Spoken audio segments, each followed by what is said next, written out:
Perumbavoor south വാഴക്കുളത്ത് മോഷണ ശ്രമത്തിനിടയിൽ ബിരുദ വിദ്യാർത്ഥിനി നിമിഷ തമ്പിയെ കഴുത്തറുത്ത് കൊലപ്പെടുത്തിയ കേസിൽ പ്രതി ബിജു മുല്ലയ്ക്ക് ഇരട്ട ജീവപര്യന്തവും 3 ലക്ഷം രൂപ പിഴയും ശിക്ഷ.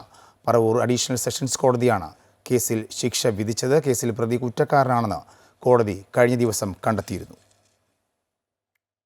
പെരുമ്പാവൂർ സൗത്ത് വാഴക്കുളത്ത് ബിരുദ വിദ്യാർത്ഥിയായ നിമിഷ തമ്പിയെ കഴുത്തറുത്ത് കൊലപ്പെടുത്തിയ കേസിലാണ് പ്രതി മൂഷാബാദ് സ്വദേശി ബിജു മല്ലയ്ക്ക് എറണാകുളം പറവൂർ അഡീഷണൽ സെഷൻസ് കോടതി ഇരട്ട ജീവപര്യന്തം ശിക്ഷയും 3 ലക്ഷം രൂപ പിഴയും വിധിച്ചത്. 2018 ജൂലൈ 30-നാണ് കേസിനാസ്പദമായ സംഭവം. നിമിഷ തമ്പിയെ മോഷണ ശ്രമത്തിൽ പ്രതി കഴുത്തറുത്ത് കൊലപ്പെടുത്തുകയായിരുന്നു. വല്യമ്മയുടെ മാല പൊട്ടിക്കുന്നത് കണ്ട് തടയാൻ ശ്രമിക്കുമ്പോഴാണ് പ്രതി നിമിഷ തമ്പിയെ കൊലപ്പെടുത്തിയത്.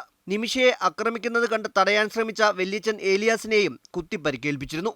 മാറാമ്പള്ളി MES കോളേജ് ബിരുദ വിദ്യാർത്ഥിനിയായിരുന്നു നിമിഷ. തടിയിട്ടപ്പറമ്പ് പോലീസ് എടുത്ത കേസിൽ റൂറൽ ജില്ലാ ക്രൈംബ്രാഞ്ചാണ് അന്വേഷിച്ച കുറ്റപത്രം സമർപ്പിച്ചത്. 40ഓളം സാക്ഷികളെ വിസ്തരിച്ചു.